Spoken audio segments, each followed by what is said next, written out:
Hallo und herzlich willkommen auf meinem Kanal. Ich habe vor, diese 3 Gläser sommerlich zu dekorieren und eins davon wird nachher auch mit dieser Sukkulente bepflanzt werden. Das meiste benötigte Arbeitsmaterial habe ich hier bereits auf meinem Tisch liegen, aber ich stelle euch das nachher auch alles der Reihe nach noch vor. Das erste Dekoglas hat in etwa eine Höhe von 16 cm und der Durchmesser hier im oberen Bereich beträgt ca. 16 cm. Jetzt nehme ich mir meinen Dekosand, das sind jetzt 450 Milliliter. Ihr könnt natürlich auch eine andere Farbe an Sand wählen, da hat man ja auch eine riesige Auswahl. Und befülle jetzt mein Glas mit dem Sand. Ist auch gut möglich, dass ich die zweite Packung auch noch benötige. Ja, mal gleich gucken. Ihr könntet jetzt auch zum Beispiel Sand nehmen. Das sähe auch schön aus, ne? So Spielsand zum Beispiel. So, jetzt muss ich mir aber überlegen, ob ich da noch mehr Sand einfüllen möchte oder ob ich das jetzt so lasse. Weil, ihr seht es ja schon, hier in der Mitte meines Glases wird noch eine Kerze platziert werden. Aber ich glaube, ich fülle jetzt noch ein bisschen Sand hier ein.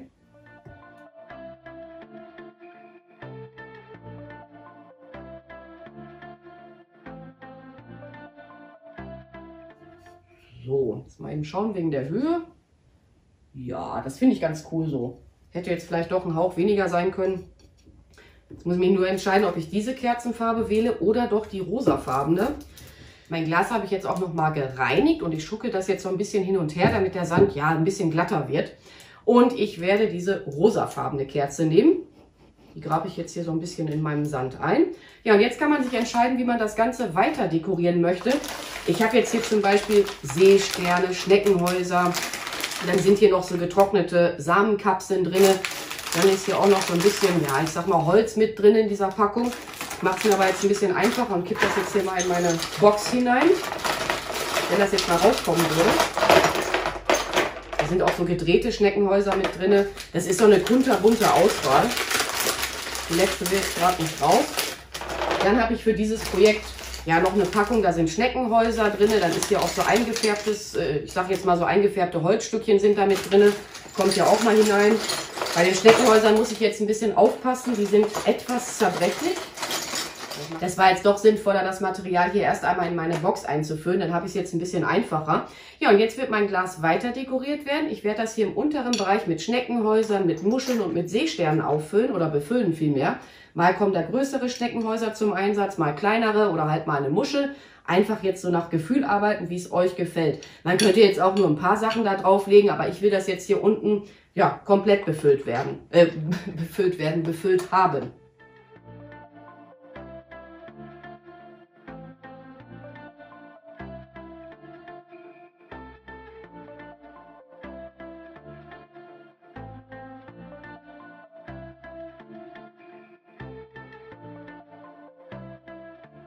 Das erste sommerlich dekorierte Glas habe ich jetzt soweit fertig. Ursprünglich hatte ich eigentlich vorgehabt, nur mit den Schneckenhäusern, Muscheln und Seesternen das zu befüllen.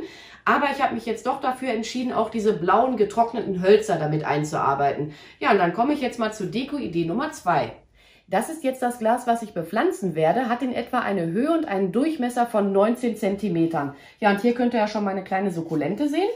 Die nehme ich jetzt hier erst einmal aus ihrem Topf hinaus. Und ich werde weitestgehend hier die Erde von der Pflanze entfernen. Wo habe ich denn jetzt meine, ich wollte schon Nudelkralle sagen, meine Wurzelkralle, weil die kommt gleich in ein anderes Substrat. Ich hatte jetzt auch eine Weile überlegt, wie ich die genau, was heißt genau pflanzen möchte, was halt am besten auch irgendwo für die Pflanze ist. Ich hatte erst überlegt, die in Kiesel zu pflanzen, ist aber dann auch wieder so ein bisschen ungünstig, wenn man das dann mal irgendwann wieder hinaus haben möchte. Oder was heißt hinaus haben möchte?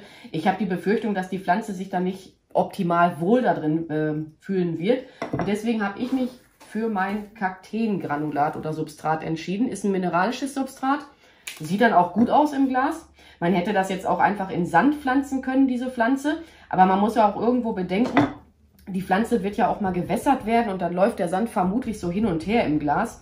Ich weiß auch nicht, wie lange dieser Sand dann noch gut aussehen würde. Und von daher, da kann ich mir gleich einen Ableger rausziehen. Einfach dann in Erde stecken. Hier ist, glaube ich, sogar eine Wurzel sogar schon dran. Ja, einfach in Erde stecken und irgendwann fängt die an, Wurzeln zu bilden. Wenn da mal was abbricht, nicht entsorgen. Ich glaube, das sind sowieso schon kleine Ableger. Hier sind überall Wurzeln auch dran. Aber ich mache das jetzt hier mal für euch im Schnelldurchlauf.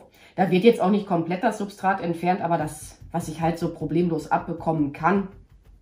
Ich lockere das dann jetzt immer so ein bisschen mit der Wurzelkralle auf. Alles werde ich jetzt nicht abbekommen, da müsste ich die Pflanze jetzt komplett durchspülen. Und ist jetzt auch nicht so schlimm, weil das wird jetzt hier keine Hydrokultur werden. Dann müsste man alles abfrieren. Dann könnte man das auch schon besser wieder abschwemmen.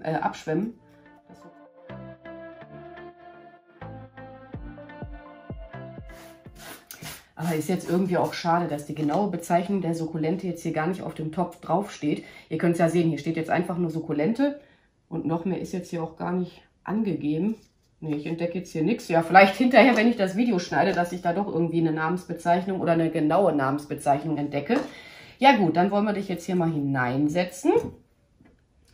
Und ich finde Sukkulenten, die sind sowieso super, weil man muss die nicht so oft gießen. Also die wird bei mir, ich sag mal, einmal im Monat ein Schlückchen Regenwasser erhalten. Es sei denn, die Regentonne ist leer, dann muss ich halt Wasser aus dem Kran nehmen. Und das ist jetzt halt mein Kakteengranulat oder Substrat. Befülle ich das hier mal so ein bisschen. Das sieht auch nach einer Weile immer noch schön aus, das Granulat. Also das wird nicht irgendwie so komisch von der Farbe her. Das gefällt mir auch optisch ganz gut, wenn man das halt so in einem Glas dann sieht. Aber so mit Sand, ne, ich meine, da gibt es auch optisch gesehen ganz viele tolle Sachen, wo die Pflanzen dann halt in Sand gepflanzt sind. Da gibt es ja beim Sand, habt ihr ja eine riesige Auswahl, was die Farbpalette angeht beim Sand. Aber ich habe einfach die Sorge, dass das dann irgendwann unselig aussieht. Ach, hier war noch ein Stein drin aus irgendeinem anderen Projekt. Vermutlich ist hier in meinem Granulat sogar noch Blähton vorhanden. So große Kügelchen dann allerdings. So, mal eben auffüllen. Jetzt gucke ich mal von der Wurzelmasse her, dass das so in Ordnung ist. Ja, hast ja nach unten noch ein bisschen Platz. Habe ich jetzt aus Versehen was abgebrochen? Ja, und ich nehme jetzt auch mal schwer an, dass das jetzt auch eine Sukkulente ist, ja, die, sagen wir mal, langsam vor sich hin wächst. Ne? Ich würde da jetzt nicht Sachen nehmen, die euch ganz schnell ja, aus dem Glas schon hinausschießen. Jetzt kommt halt wieder mein Granulat. Das wird jetzt so hoch befüllt, dass hier die Wurzeln gleich bedeckt sind.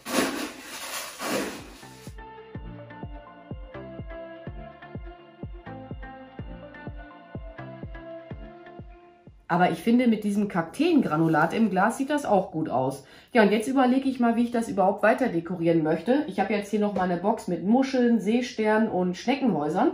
Dann habe ich hier, wie heißt es, so ein paar Flechten, Zweige mit Flechten. Was hatte ich denn hier noch? Ach ja, das ist jetzt hier noch so eine Box, da waren auch Seesterne drin. Das sind so, ja, getrocknete Blumen. Dann ist hier auch noch mal so ein Stück Holz. Dann irgendwie so ein Fischchen ist da mit drin. Hier habe ich jetzt auch noch einen großen Fisch drin. Das ist hier irgendwas gebasteltes, keine Ahnung, ne? Ja, wie gesagt, ich muss jetzt mal überlegen, wie ich das weiter dekorieren möchte. Dann hatte ich in einer Box hier diese Trockenblume. Aber ich habe mir jetzt gedacht, das Ganze soll jetzt so nach Meer aussehen. Ich weiß nicht, ob diese Trockenblume da jetzt nachher passen würde. Ja, mal überlegen. Ich werde das Ganze aber jetzt im Zeitraffer direkt dekorieren. Und ich trage so oder so in die Videobeschreibung immer ein, was ich alles verwendet habe. Ne, da steht dann immer Glas 1, 2, 3 und so weiter. Und darunter ist dann halt, wie gesagt, was ich verwendet habe, weil ich weiß jetzt selber noch nicht so genau, wie ich das machen möchte mit der Deko. Ach, wenn jetzt gleich diese Zweige hier zum Einsatz kommen sollten, dann werde ich die auch in mein Granulat so ein bisschen einarbeiten, also die Enden der Zweige. Und jetzt geht es aber definitiv im Schnelldurchgang für euch weiter.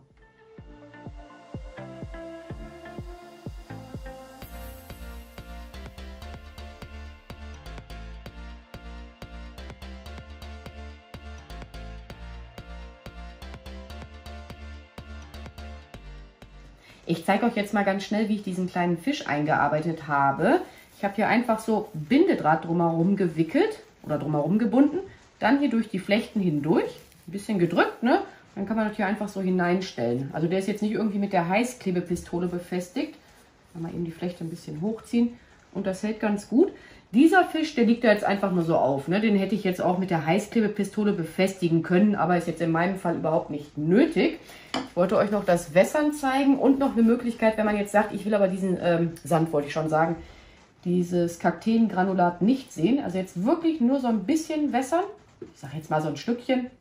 Und das reicht der Pflanze dann auch. Das werde ich so, ja, sagen wir mal, einmal im Monat machen. Aber es war jetzt ein gutes Schlückchen, muss ich jetzt zugeben. Wie gesagt, werde ich so einmal im Monat machen. Dann wird sie auch mit der Zeit von mir mal Kakteendünger erhalten. Aber das dauert jetzt alles noch, ne? Das ist, also ich lasse die jetzt erstmal da ein bisschen wachsen. Und ich hoffe, die kann jetzt auch eine Weile erstmal da drin bleiben. Ansonsten muss sie halt irgendwann mal ausgetopft werden. Ich wollte ursprünglich auch eine etwas kleinere Pflanze hier noch hineinsetzen, aber in meinem Gartencenter gab es keine Mini-Sukkulenten, die so nach oben hin gehen. Also das sollte jetzt schon eine Pflanze sein, die auch mal nach oben hin wächst.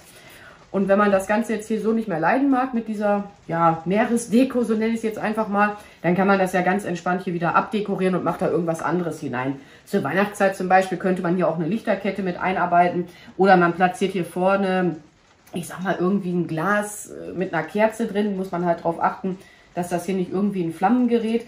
Ja, und was wollte ich jetzt eigentlich noch erzählen? Genau, wenn man jetzt das hier nicht sehen möchte, das hatten sie leider jetzt nicht in meinem Gartencenter, was ich jetzt ursprünglich geplant hatte. Es gibt doch diese dicken Schnüre aus Naturmaterial. Oder ich zeige euch mal ein Beispiel von einer Schnur. Ja, finde ich jetzt nicht. Wo ist es denn? Die gibt es doch auch hier, diese maritim aussehenden Schnüre. Die gibt es doch auch in so einem ganz dunklen und dann halt auch in so einem dicken Material. Die hätte ich jetzt gerne drumherum gewickelt, aber konnte ich nicht bekommen. Dann kann man hier einfach mal so eine Schnur nehmen, wickelt die hier drumherum.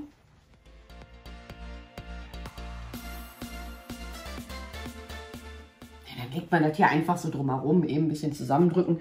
Jetzt bin ich gerade am Überlegen, ob ich das nachher so lasse, aber ich finde es jetzt ehrlich gesagt ohne diese Schnur schöner. Die wird dann für irgendein anderes Projekt mal genommen werden. Man kann auch irgendwas anderes noch drumherum wickeln, ja, also je nachdem, was man gerade zur Verfügung hat. So, die Schnur kommt jetzt mal eben beiseite. Die schieben wir jetzt auch mal nach dahin. Wässern habe ich euch ja gezeigt. Ach ja, und der Standort, das wird ein heller Standort innerhalb meiner Wohnung sein.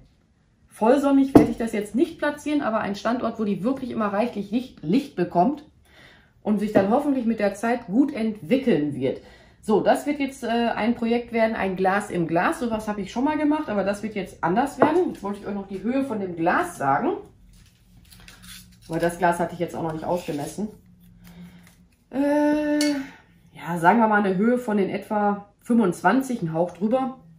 Und der obere Durchmesser so 14 cm. In meinem Fall. Man kann ja auch kleinere Gläser nehmen oder größere Gläser.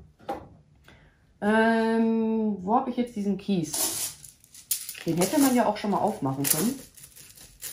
Ich muss den mal so aufmachen, dass das nicht... Ach, ich habe ja gleich hier diese, wo der Sand drin war. Ich würde den Kies jetzt nicht einfach hier in das Glas so hineinschmeißen, sondern lieber mal vorsichtig, ja, ist jetzt ein bisschen laut, vorsichtig etwas einfüllen.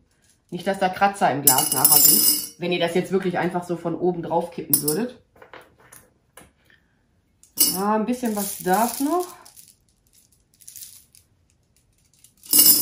Wobei hierfür könnte man jetzt auch wieder dieses Kakteengranulat nehmen. Sand würde ich jetzt nicht machen. Oder andere Deko-Kiese, die ihr habt. Oder ich sag mal hier so, es gibt doch auch so, hier so Glaskugeln. Ne? Da gibt es ja auch so viel Zeugs im Handel. So, habe ich ja schon gesagt, wird jetzt so eine Glas-im-Glas-Geschichte.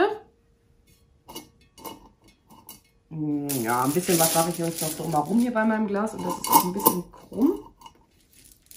Na, möchte schon so einigermaßen gerade haben. Ich überlege gerade, ob ich erst das Glas hätte platzieren sollen und dann den Kies. Aber ich wollte das Glas aber auch ein bisschen höher haben. Also dieses Glas im Glas.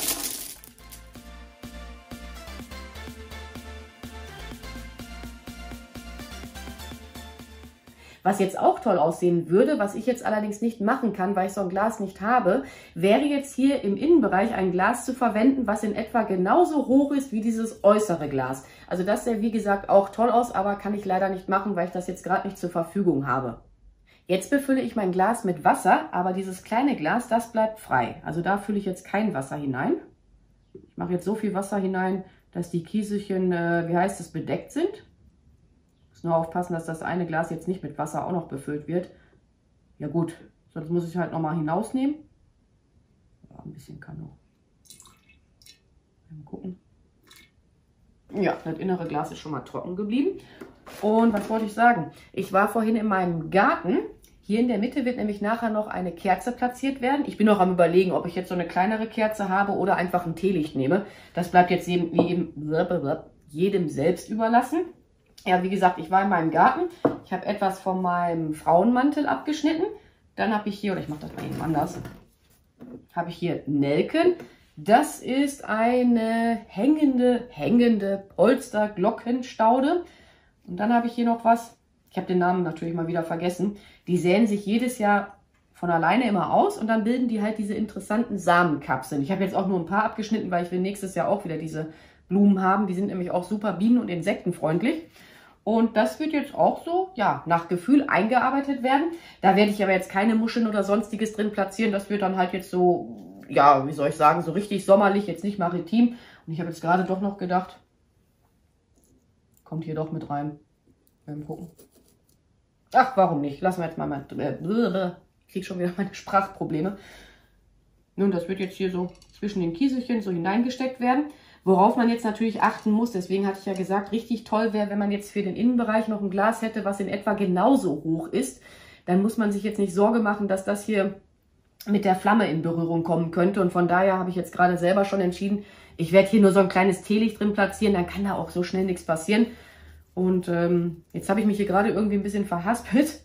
Ich werde jetzt hier meine Blumen einfach so nach Gefühl in meinem Glas mal einarbeiten.